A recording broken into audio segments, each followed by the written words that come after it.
All right, hey y'all. It is April 22nd.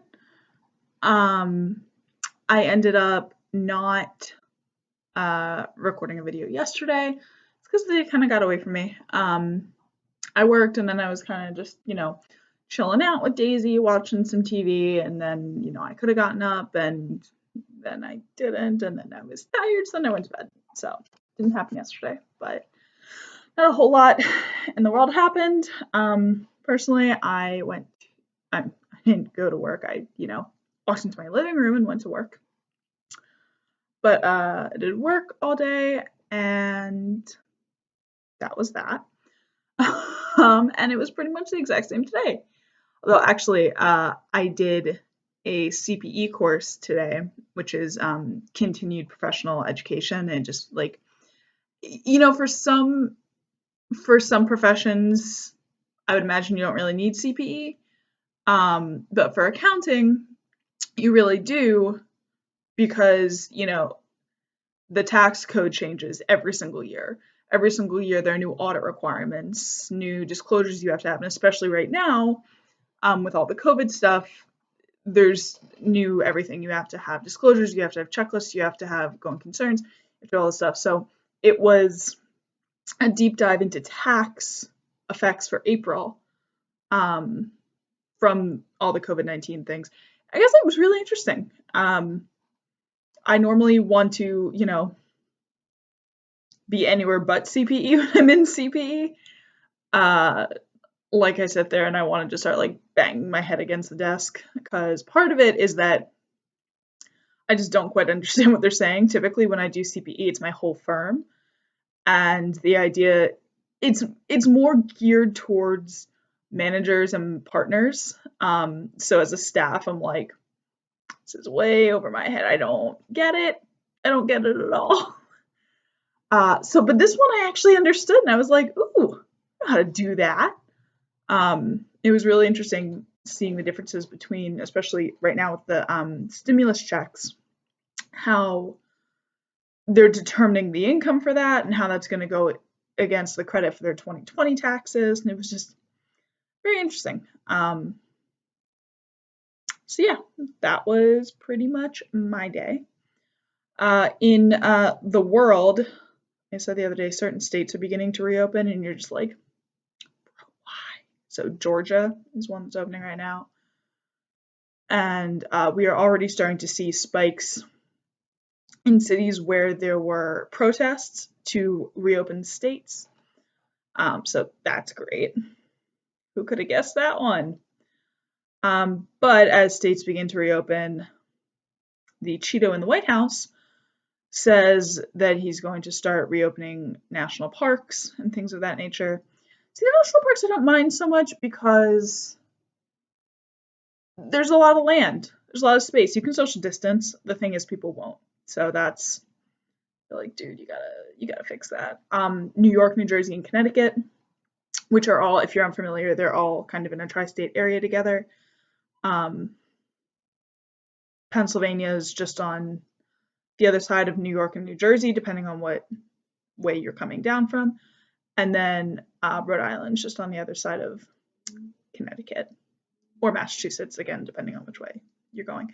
But anyway, those states are kind of right there, and they're what's really getting hit the worst in America.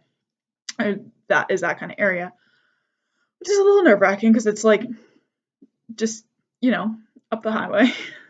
But they've the governors have been doing a really good job, and so the three governors want to start a contact tracing program where they're not quite sure how it's going to be implemented yet. But the idea being everyone knows everywhere they've been because ideally they shouldn't really be places. So they can trace who's getting sick where. Some Jon Snow style, if you guys are unfamiliar. Jon Snow was someone who actually existed, not just a Game of Thrones character,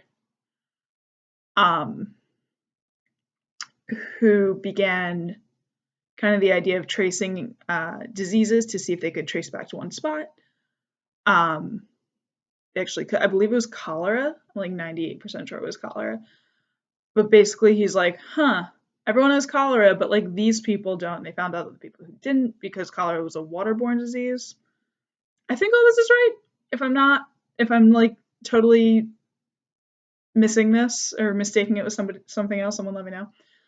But anyway, he eventually found that this whole village wasn't getting it, and because the village was where a brewery was, and the brewery paid the people in beer, they were drinking beer instead of the water, so they weren't getting sick. So they figured out that it was a waterborne disease, and so they could trace it back to the water source and stop people from getting sick. So magic. So that's the way it's supposed to go. And kind of a similar thought, the World Health Organization began testing people for antibodies because the hope was, you could get an antibody passport and it could say whether or not you have antibodies. And if you have the antibodies, you should be safe to go out in public because, because you can't get sick and you're not actively sick, so you can't get other people sick. That was the hope of the idea. But so far, only 2 to 3% of the people they've tested have antibodies. So that's not going to work. It can't just be 2 to 3% of the population. That's just not going to work. And then even with that, we don't know if the antibodies mean that people have long-term immunity. So we don't know if it's going to be like chickenpox, where it's like a one and done, or if it's going to be like the flu, where it's different every year, and the antibodies go away after a year.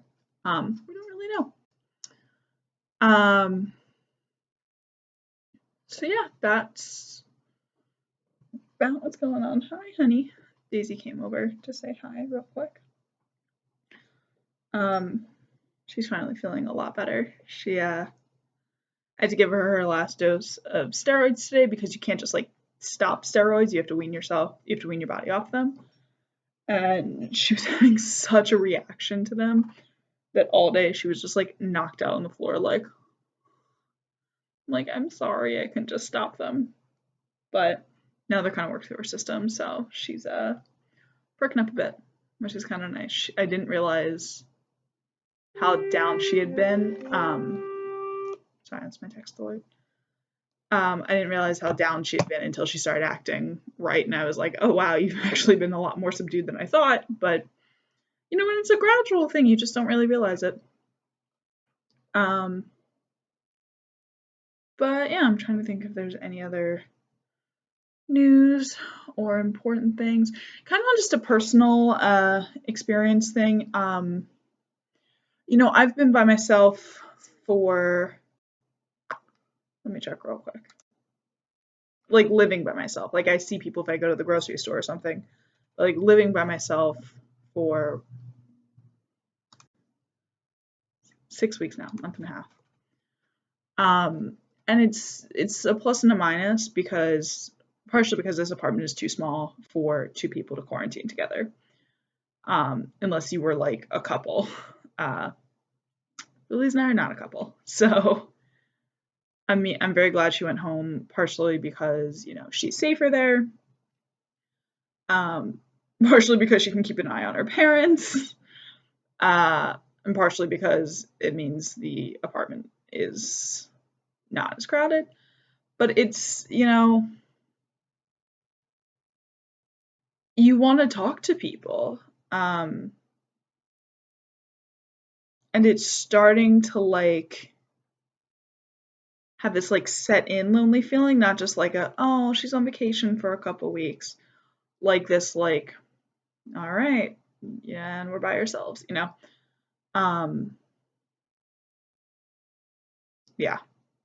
So that's not super cool. So I'm trying still to like call people and stuff like that. Everyone else is feeling the same thing, and everyone's saying, call me, call me, call me.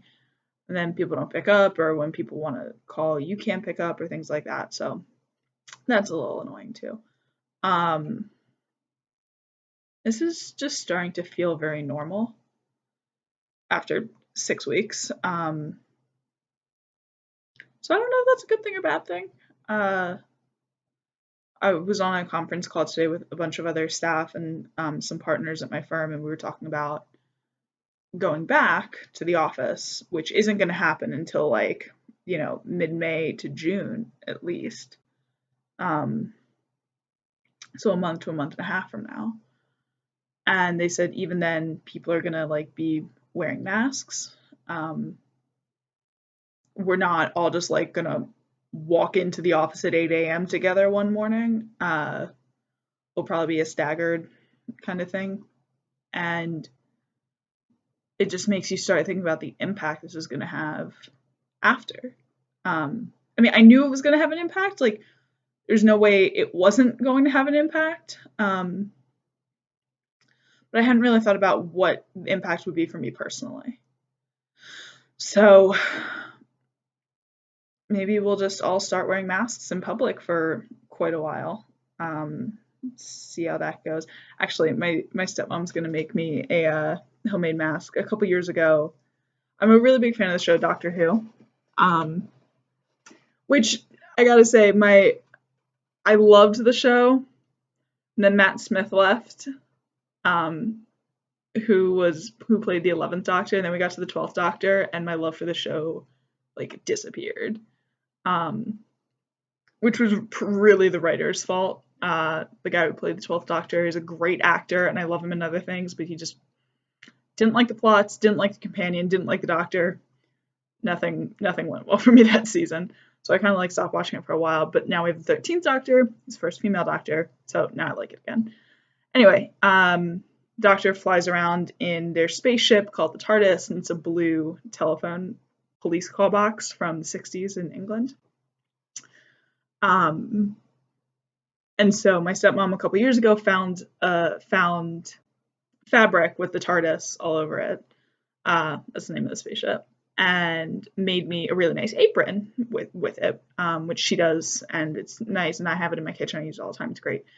But now she's making masks, and she made my dad a Steelers mask. And she was like, oh my God, it took forever to try to line up the perforations on the mask with the word Steelers so that it wouldn't be like hidden in the folds and you could like see what it was. So then when she was rummaging around there, she found the rest of the TARDIS fabric and is like, I'm making you your own mask. I was like, ooh, yay. Yeah, so that'll be cool. Get my own little TARDIS mask. Maybe I'll wear that the first day back. It's almost like playing like the first day of school back. You're like, ooh, what am I gonna wear? But yeah, so all right, y'all. I think that's it from me. I'm gonna go make dinner. I do have to make a trip to the grocery store soon. It's been a little over a week. I'm starting to run out of things like milk. But I don't quite want to brave that yet. So maybe I'll just do takeout tonight. I don't know. We'll see. All right, talk to you later.